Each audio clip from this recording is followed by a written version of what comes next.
स्वागत है बच्चों फिजिक्स इट्स इजी में। और हम लोग बात करेंगे आज कक्षा 12 के अध्याय 6 पर। अध्याय का नाम है विद्युत चुंबकीय प्रेरण। तो आइए अपनी बात को शुरू करते हैं। तो सबसे पहले तो हम विद्युत चुंबक इन दो पर बात करते हैं। विद्युत के बारे में हमने शुरुआत से ही बात की है। अध्याय 1 और अध्याय 2, अध्याय 3 अर्थात हमारी पहली इकाई और दूसरी इकाई जिसमें स्थिर वैद्युत और धारा वैद्युत दोनों आ जाती हैं, वो विद्युत से संबंधित थी। उसके बाद में हमने धारा का चुंबकीय प्रभाव या गतिमान आवेश के कारण चुंबकत्व और उसके बाद में चुंबकीय पदार्थों के बारे में बात की। तो अभी तक हमने जो कुछ पढ़ा है उसमें विद्युत और चुंबक ये दोनों बातें समाहित थी।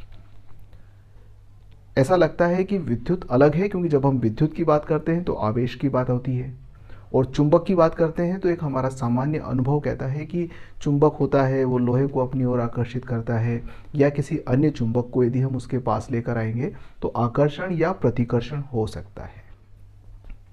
तो बहुत समय तक तो ये माना जाता रहा कि विद्युत अलग है और चुंबक अलग है। पर उसके बाद में जैसा कि अपन ने अध्याय 4 के अंदर देखा कि गतिमान आवेश के कारण चुंबकत्व, इसका मतलब ये हुआ कि गतिमान आवेश चुंबकीय क्षेत्र उत्पन्न करता है। ऑस्टेड ने, एम्पियर ने, इन वैज्ञानिकों ने कई सारे प्रयोग किए और उन प्रयोगों के आधार पर यह सिद्ध कर दिया कि विद्युत और चुंबक एक दूसरे से मिले हुए हैं। अर्थात हम विद्युत धारा से या गतिमान आवेश की सहायता से चुंबकत्व उत्पन्न कर सकते हैं। या यूँ कहें कि प्रत्येक पदार्थ में चूंकि इलेक्ट्रॉन चक्कर लगाते हैं परमाणु के अंदर, तो चक्कर लगाता हुआ इलेक्ट्रॉन एक धारावाही लूप की तरह है, तो कहीं ना कहीं कुछ न कुछ चुंबकीय गुण प्रत्येक पदार्थ के परमाणु में पाया जाता है। तो यहाँ तक की बात अपनी हो चुकी है। अब अपनी बात होती है विद्युत चुंबकीय प्रेरण पर, यानी कि यदि आवेश के कारण या विद्युत धारा के कारण चुंबकत्व को उत्पन्न किया जा सकता है, तो क्या चुंबकत्व के कारण से विद्युत धारा को भी उत्पन्न किया जा सकता है क्या? ये प्रश्न है। जिस प्रकार गतिमान आवेश या विद्युत धारा चुंबकीय क्षेत्र उत्पन्न करती हैं, क्या उसी प्रकार चुंबकीय क्षेत्र के माध्यम से हम विद्युत धारा को उत्पन्न कर सकते हैं क्या? तो इस पर भी फिर प्रयोग हुए और इसमें जो नाम आते हैं उसमें फैराडे है, हेनरी है। ये वैज्ञानिक ऐसे हैं जिनने इस पर काफ़ी गंभीरता से काम शुरू किया। और फिर बात हुई विद्युत चुंबकीय प्रेरण की, और मैं कहूँ कि एक बहुत महान प्रयोग हुए, इतने महान कि जिसके अभाव में हम आज के जीवन की कल्पना भी नहीं कर सकते। आज जो हम विद्युत का उपयोग करते हैं उस विद्युत के मूल में विद्युत चुंबकीय प्रेरण है। आप देखेंगे जब हम आगे बात करेंगे और बताएंगे कि किस प्रकार से बड़े स्तर के ऊपर विद्युत को उत्पन्न बिना विद्युत चुंबकीय प्रेरण की सहायता से नहीं किया जा सकता। तो जब हम बड़े पैमाने पर विद्युत उत्पन्न नहीं कर पाते तो फिर आप देखिए ना हमारी फैक्ट्रियाँ होती, ना हमारे वाहन होते, ना हमारे घरों में लाइटें होती इतनी, ना कंप्यूटर होते, ना मोबाइल होते, ना कुछ भी नहीं होता। तो विद्युत चुंबकीय प्रेरण का हमारे दैनिक जीवन में कितना महत्व है, अब आपको इस बात को समझ में आ गया होगा। तो आइए अब अपन इस अध्याय को शुरू करते हैं, विद्युत चुंबकीय प्रेरण को। तो सबसे पहले हमें बात करना होगी फैराडे के प्रयोगों पर।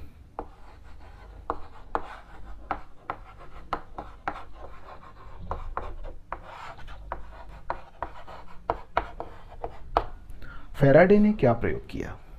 फैराडे एक बड़े जुझारू वैज्ञानिक थे। जुझारू वैज्ञानिक अर्थात अपने बात के पक्के थे। उन्होंने जो सोच लिया उसके ऊपर वो डट जाते थे और लगातार कोशिश करते थे। उनके दिमाग में ये प्रश्न उठा कि जब विद्युत धारा से हम चुंबकत्व उत्पन्न कर सकते हैं तो क्यों ना हम चुंबक से विद्युत धारा पैदा कर सकते हैं। इसके लिए कहा जाता है कि वो अपने साथ में कुंडलियां बना के तार की ऐसी रखा करते थे और चुंबक को भी रखा करते थे। उनकी टेबल के ऊपर पाया जाता था, उनके साथ में बैग के अंदर ये चीज़ें रहती थी। वो इनके ऊपर लगातार प्रयोग कर रहे थे, कोशिश कर रहे थे कि किसी भी तरह से मैं चुंबक से विद्युत उत्पन्न कर दूं। पर आप देखिए प्रयोग किस प्रकार से सफल होते हैं। एक दिन एक्सीडेंटल क्या हुआ कि एक कुंडली पड़ी हुई थी, तार का गुच्छा पड़ा हुआ था और उस पर एक धारामापी जोड़ रखा था। अब उनके हाथ से एक चुंबक गिरा और किस्मत से वो उस कुंडली के अंदर गिरा, और जब कुंडली के अंदर गिरा वो, तो उनका ध्यान उस धारामापी पे था। तो उन्होंने देखा कि धारामापी की सुई हिल रही है। तो धारामापी में विद्युत धारा के कारण से विक्षेप आता है, ये जानते हैं। फिर उन्होंने फिर से वही प्रयोग दोहराया, चुंबक को उठाया और फिर गिराया, फिर उसकी सुई हिलती हुई नजर आई। उनके दिमाग में स्ट्राइक हुआ, कुछ न कुछ यहाँ पर विद्युत धारा उत्पन्न हो रही है। बस यही उनके प्रयोग की सफलता थी। लगातार कई वर्षों तक अपने काम में डटे रहे, पर यूँ कहें कि एक्सीडेंटली, अकस्मात उनके हाथ में सफलता आ गई। फिर तो क्या था, फिर तो उन्होंने अपना काम शुरू कर दिया और लगातार एक के बाद एक प्रयोग किए और उन प्रयोगों की निष्कर्ष निकाल लिए। निष्कर्ष निकालने के बाद में फेराडे ने विद्युत चुंबकीय प्रेरण के नियम दे दिए, और उन नियमों के ऊपर फिर आगे की पूरी कहानी बन गई।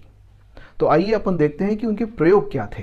तो एक बहुत सिंपल अगर हम बात करें एक डायग्राम की सहायता से, तो कल्पना कीजिए कि हमारे पास में एक कुंडली है तार की, ये एक तार की कुंडली है। इस तार की कुंडली से एक धारामापी को जोड़ रखा है। ये यदि हम एक चुंबक को इसके पास में रख दें, इस प्रकार से एक चुंबक है ये, इसका माना कि ये उत्तरी ध्रुव है और ये दक्षिण ध्रुव है, हम इस कुंडली के पास इस चुंबक को रख दें तो हम धारामापी में कोई विक्षेप नहीं पाते। पहली चीज़ तो ये हो गई कि इन दोनों को पास में रखने पर कोई विक्षेप नहीं है। इस चुंबक को हम पास में रखें, चाहे थोड़ा दूर रखें, चाहे और दूर रखें, कोई विक्षेप नहीं है।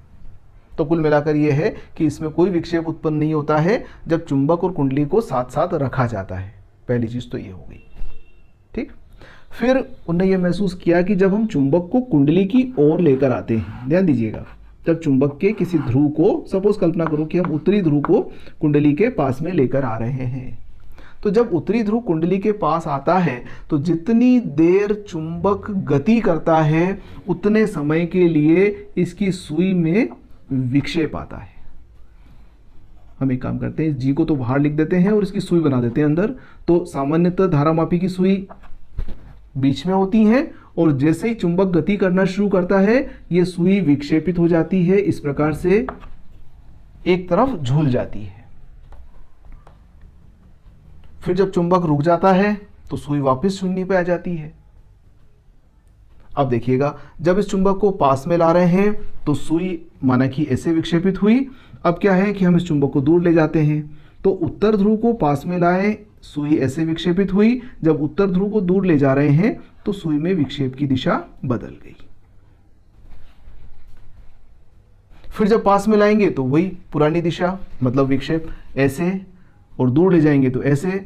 यदि लगातार चुंबक को गति करवाई जाए, ध्यान दीजिएगा, तो चुंबकीय सुई ऐसे ऐसे ऐसे ऐसे, इधर इधर इधर इधर, इस प्रकार से यह विक्षेपित होने लगती है।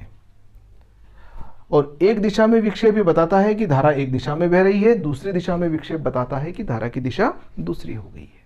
तो धारा की दिशा बदलती है। जब चुंबक को पास में लाते हैं तो एक दिशा होती है, चुंबक को जब दूर लेकर जाते हैं तो धारा की दिशा बदल जाती है। तो उनका एक प्रयोग ये था। फिर उन्होंने क्या किया कि इस चुंबक की ध्रुवता बदल दी। अब S इधर कर दिया और N को इधर कर दिया।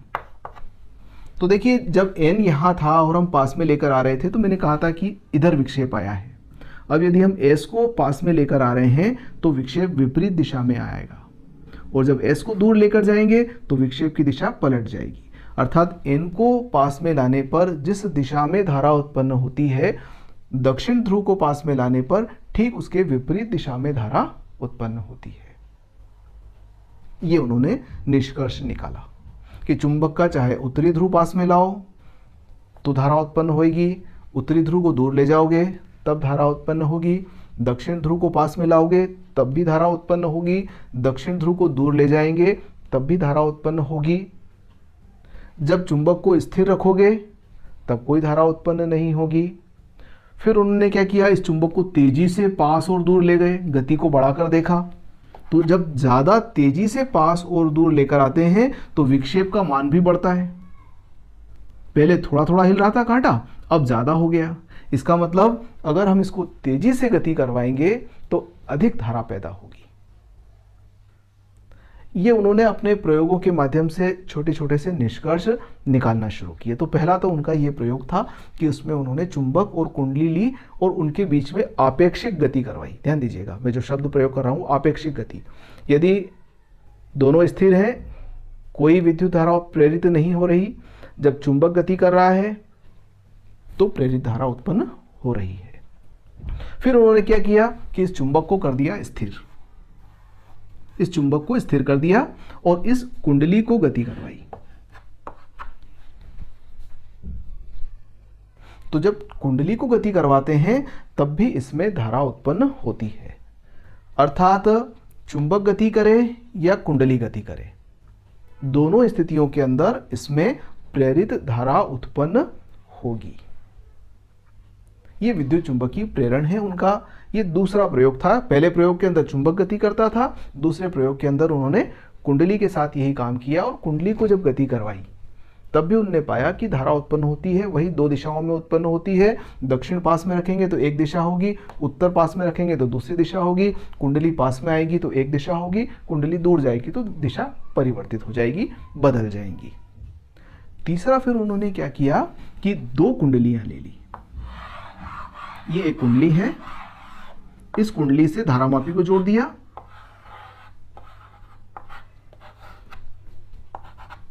और एक कुंडली और ली और इस कुंडली से उनने एक बैटरी को जोड़ दिया।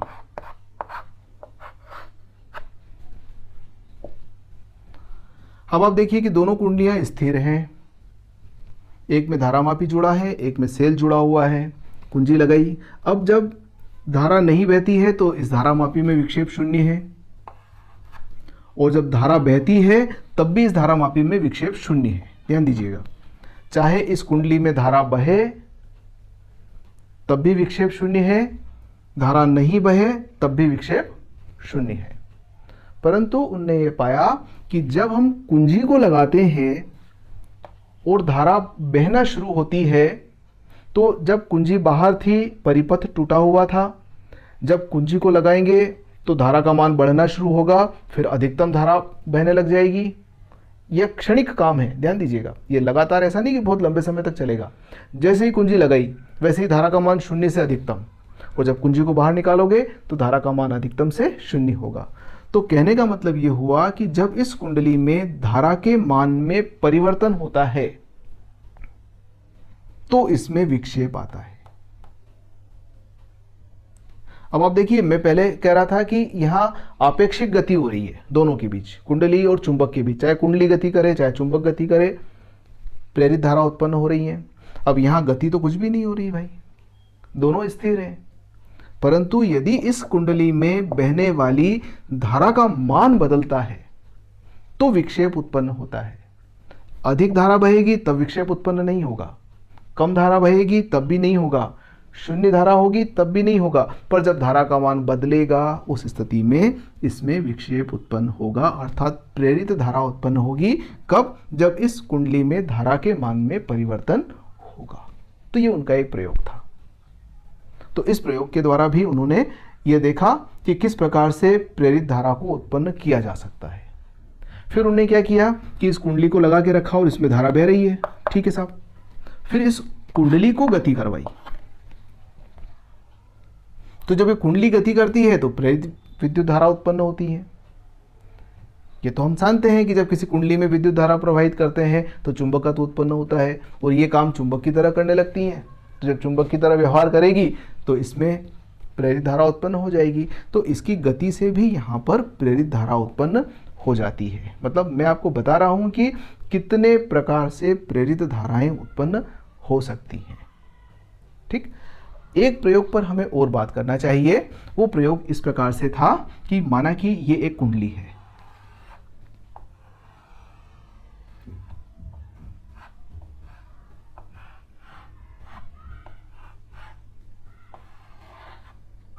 और इससे हमने धारामापी को जोड़ा हुआ है और ये एक चुंबक रखा हुआ है।